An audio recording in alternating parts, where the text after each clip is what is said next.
If you have a Korky fill valve that's constantly running, even after you've adjusted the height, you should clean the fill valve cap.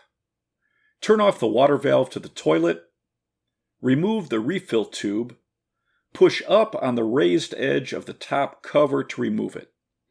Squeeze together the arms on the top of the float to remove it. Turn the cap 1/8 of a turn counterclockwise and lift it out. Rinse the inside of the cap with warm water to remove any debris. Push the center area next to the peg to check that the gasket is moving freely around the peg. If it's damaged, worn, or sticking, replace the cap.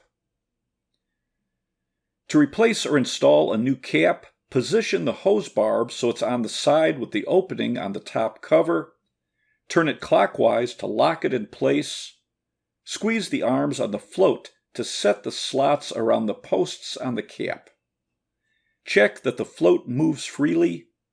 Snap on the top cover. Push the tube onto the hose barb, then turn back on the water valve.